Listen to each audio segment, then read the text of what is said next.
want to be one of those guys, so I'm going to go back to doing what I was doing, right? That kind of bred into them in terms of how they function. The other part of this here is that while you do have Dr. Doom in a live room, who's basically reading up on Selena, the reason why this name is so significant comes when he's visited by King the Conqueror yet again. And when the two of them really start talking, is Dr. Doom saying, in these visions that I had, the woman that I end up marrying is Frazina. Like, that's the person that I end up marrying and that I end up having a life with. So the reality is, if she's a target of advanced idea mechanics and they're looking to kill her by using Taskmaster or somebody, I've got to find a way to keep her alive. She's supposed to end up becoming my wife. And so this is a really significant moment here, and there's actually history between Dr. Doom and Frazina indirectly. And the reason why this happens is because you do have a little bit of a skirmish that takes place between Dr. Doom and Kang the Conqueror. So the significance of this really comes in the form of the fact that when Dr. Doom ends up visiting Frazina, she initially rebukes him, right? I mean, at first she's kind of like, oh my god, it's more Dr. Doom, that kind of thing. But once the veil goes away and he tells her just address me like a regular person, she doesn't like him. In fact, she hates him because he tells her, like, I've had visions and you and I are supposed to get married, which is one way to oppose, right? Just like, run up on a random, hey, random woman over there, I've had visions, we're supposed to get married, you want to get hit? Right? I mean, that's not going to work. But the reason why Frazina hates Dr. Doom is because there was a point during the Seed War when Dr. Doom had invaded Wakanda in Southern Liberia, that a journalist in Liberia had spoken out against Dr. Doom because of that. And what Dr. Doom had done is he had jailed that guy, basically for sedition, right? For speaking ill of Liberia and of Dr. Doom.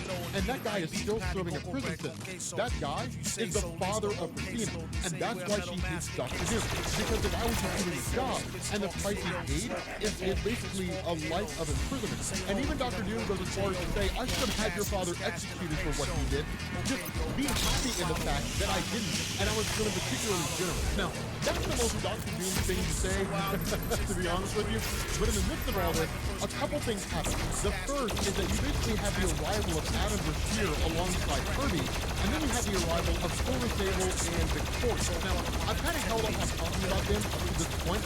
The way things have played out with their characters is that Victorious was kind of like the second in command to Dr. Doom. Whenever he's not in Liberia, he's the one who runs the show.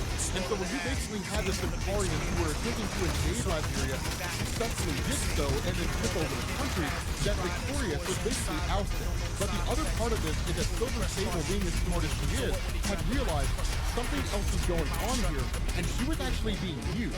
And so she and Victorious worked together to try to find Dr. Doom, so they could basically put all their information together and figure out what the bigger picture is. Now, of course, Blue Marvel being here is just for the purpose of trying to, to grab Dr. Doom. And it's really an amazing moment because a fight breaks out between the two, and Adam Brashear holds his own against Dr. Doom. And that's one of the things that I hope you notice here. In terms of Dr. Doom facing off against Blue Marvel, it's really him just trying to hold off the power of Adam Brashear. And this is due to the fact that in this moment, Dr. Doom is not as powerful as Adam Brashear. It's a pretty cool moment, right? It's a pretty cool and badass thing where literally Blue Marvel is more powerful than Dr. Doom in this moment. Now, of course, yet again, Kang the Conqueror shows up. I told you he would show up at like the funniest moment and at the most inopportune time.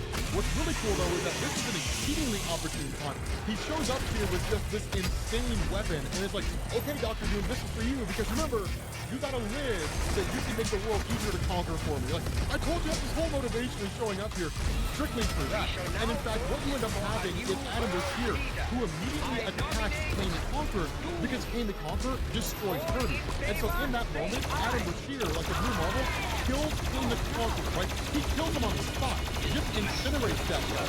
And that's when Dr. Doom's like, okay, yeah, we gotta get out of here. We gotta find a way to make it. The other part of this, though, is that no one's prepared for what comes next. Because what happens here is that with Kang the Conqueror, it wasn't simply just a weapon that he gave Dr. Doom. What he also gave him was an advanced suit of armor from his own timeline, right? From Kang's own timeline. And doing that, what it does is it restores Victor Von Doom back to his full power. He's got the full brunt of his technology combined with his mysticism and advanced weaponry from Kang the Conqueror. Blue Marvel's like, look, here's the thing, dude. We have to put these freedoms aside. This black hole is going to emerge. Everything's going nuts with the Anthony on Spider. We have to do something. And the response of Dr. Doom is, No, like, I'm not going to do that. I'm going to go home and I'm going to take care of my country. Reed Richards wanted to be the one to run the show, then let Reed Richards run the show. And if the entirety of the project goes awry and a black hole singularity opens at the moon, I will deal with it and I will take care of it. But I will take care of it because I'm better than he is. But I want the world to know that Reed Richards is a failure. I want the world to know that he's nowhere near as capable as I am. Literally, Dr. Doom is willing to potentially see the Earth destroyed just to make Reed Richards look bad. And so where this is mixed up is actually the first time they spent any meaningful time together over the course of the story. Now, Dr. Doom and Kang have a pretty lengthy history. And in fact, back in the day, in the original comic escapes me, but back in the day in Marvel, there was a point when Kang Conqueror, after he adopted the identity of Rama Tut and was defeated by the Fantastic Four in ancient Egypt, he ended up coming back to the modern era, and then after meeting Dr. Doom, basically fashioned a suit of his own that was similar to Dr. Doom and started calling himself the Skull's Curse, right? So just one of those little bits of history here. But the long and short of it is that these guys have a lot of respect for each other, but their egos are off the charts, right? They're like Dwayne Johnson in the book with Black Adam. I am the power of the universe. Right? You know, it's called full new level of ego. Like, it's literally what this is. And so that's why one of the first things they talk about here is whether or not they're actually related. And that's one of the things which is kind of a big question that's existed in all the comics for eons and eons. And the reason why is because King Conqueror's real name is Nathaniel Richards. And of course you have Reed Richards, and Reed Richards' father's name is Nathaniel Richards. So for years and years in Marvel Comics, and I mean when I say years, I mean like decades, right? For like the last 50 years or so in Marvel Comics, here at this fans always found themselves asking the question, is King the Conqueror, Nathaniel Richards, is he descended from Dr. Doom, is he descended from Reed Richards? And in fact, we're going to pose this question as to whether or not Nathaniel Richards, right, King the Conqueror, is actually the father of Reed from like maybe a different universe or operating under a different change of his character's history, whatever the case happens to be. We'll talk about that here in a second because it gets a little wonky. But one of the things that happens here is that these guys are basically taking the long road, right? Instead of just like teleporting somewhere or having some vessel from Liberia pick them up and take them where they need to be, or King the Conqueror using technology. Instead, they literally have to lay low. They're going old school, man. They're having rides in like train cars and like walking and stuff. It's cool. Unfortunately, for a couple of these poor stops, these guys basically decide to stow away on one of the trains, literally hit the ride, and then like one of them gets into the train car with Dr. Doom and Kang, and is like, hey, what's going on, gentlemen? Do you guys mind sharing this train car with me? Now, if anybody who knows anything about Dr. Doom knows, this guy does not suffer vagrants. So they blast him out of the train car and send that guy flying to his doom, right? After that, it picks up with the two of them just kind of there at like a campfire, right? And again, that's kind of how this conversation continues on. Now, what ends up happening is Dr. Doom even goes as far as to say, I've heard rumors that you're Reed Richards' father. And the response of King is, I've heard that too, but he looks nothing like you. Now, the reason why this is being thrown out here is because this goes back to Jonathan Hickman's Fantastic Four, which we need to continue. If anything, after after where we stop, it's just a handful of like small ancillary stories, like just like one shots and little mini series, and Jonathan Hickman just kind of cleaning things up. So it's not essential by any standard of measurement, but it would be fun to go back, right? Because we still have Franklin Richards in the future, who's currently in the present day, doing his thing in crazy levels of reality warping and so on and so forth. Plus, there's the ultimate fate of Ben Grimm, which is kind of screwed up. But the thing about this is that when Jonathan Hickman wrote the Fantastic Four, and specifically when we got what was called the Big Hunt, so all these different variants of Nathaniel Richards, Reed's father, across the multiverse, all facing off against each other and jumping in and out of different universes, like Age of Ultron, Days of Future Past, different things like that. Now, one of the big theories that rose to prominence during that time is that because Reed Richards' father's name is Nathaniel Richards, you have the Great Hunt, you have variants of Nathaniel, that they all end up becoming basically versions of Kang. And so that's where that theory came from initially, or really gained the most traction, I should say, is that Kang is potentially the father of Reed. So again, it's one of these really interesting things, because when you're talking about a guy like Kang who does time travel, while he has had a lot of identities over the years, the reality of this is that Kang has actually forgotten a lot of the things that he's done over the course of his existence. So a really good example of this, if you want to put this to the test, tell me what was on the wall on the left-hand side in your third grade class. What did your teacher have on the wall? What was in your third grade? And that's what you're talking about here, right? King the Conqueror jumps in and out of different points in time all the time, right? And so because of that, it all just kind of turns into an amorphous blob of things he's done. But that's why you'll have comics where somebody will say, well, King, what about the time that you did this? And he won't know what they're talking about because he won't have forgotten. And so again, it's just one of those interesting interesting things when it comes to his character's history. And that's why the theory still holds traction, and that's why it's entirely true. But of course, following this is also Kane basically saying, Doom, I'm not your father. And the response of Doom is, I know you're perhaps I'm your father, right? Like, it's one of the things that they kind of go back and forth. We never get any definitive answers. You can tell, I don't think Marvel will ever give us a definitive answer as to whether or not Kane is related to Reed Richards or to Dr. Doom, which one he's descended from. Because it's just one of those cool little mysteries that just kind of exists out there. Now, of course, following this, you have another poor bastard that decides to roll up on Kane the Conqueror and Dr. Doom as they're walking down this deserted highway. These two folks line up on them, right? And one of them's like, so what do we got here, right? I ain't never seen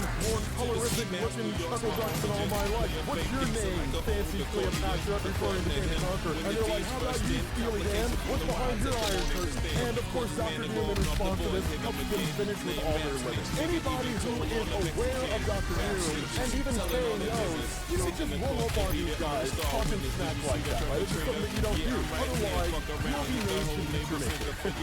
And that's literally it. But one of the coolest things about this is one of the reasons why I love this comic so much. One of the coolest things about this is that, again, there's a lot of respect between them. Depending on the story arc, they're mortal enemies. But the reality here is that the intelligence of Dr. Doom can never be underestimated by anybody. Even Reed Richards and people like Valeria, the daughter of Reed, who's every bit as smart as Dr. Doom and Reed himself. People like Moonbrook, who's that intelligent, or even Adam Brashear, who's as intelligent, right? And these also the story solidified. They all basically go to Dr. Doom in some capacity as the guy that can answer questions that they have that they simply can't find answers to on their own. Wildly intelligent. And that's one of the reasons that his character, even alongside Kane, is so cool. Because even Kane himself recognizes the intelligence of Dr. Doom, and the reason why that needs to be respected. But Dr. Doom also respects Kane, because between the two of them, they have an unwillingness to defy all the odds and to ensure they come out on top. More so than that, what Dr. Doom respects above all is, one, a person's intelligence and a person's fortitude. How hard are you willing to work to get what you want? Do you take the easy road, or do you take the hard road? Even if the hard road doesn't need to be taken, you take it anyway for no other reason than the fact that it'll make you more well-rounded and make you better. And Kane the Conqueror is very much the guy who will take the hard road. Everything he has, he worked for, with the exception of the time travel. He stole that. Let's be honest with ourselves, right? He was literally Dr. Doom's time platform in the 30th century, and Kane just took it, right? But outside of that, the guy is unwilling to hit around and will always do whatever it takes to win. And Doom can always respect that. And so that's why you have this kind of conversation where Doom asks the question, why are you even bothering to help me? And the response of Kane is, I explained I will conquer the world that you say. And the response of Doom is, I will change the world. And again, Kane says, no, I've seen the utopia that you create. And then the response of Doom is, you've also seen a future where Earth is overrun by a cohort of mechanized dinosaurs. And that's when Kane makes this amazing point, and he says, true, still, wherever Dr. Doom stands, there exists a lust for power, one I can use to my advantage. And that's what Doom calls it love. And he says, honestly, I think you're just lonely. And the two of them just kind of start going back and forth. I am not.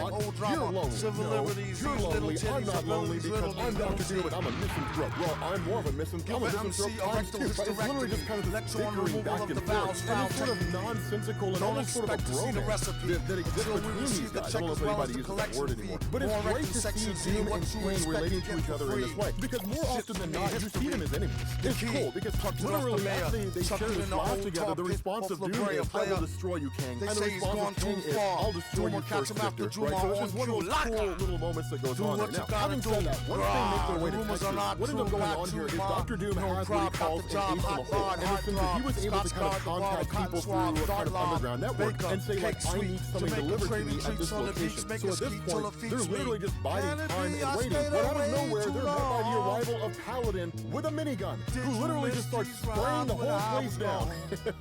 Literally, this guy's just standing there with a minigun.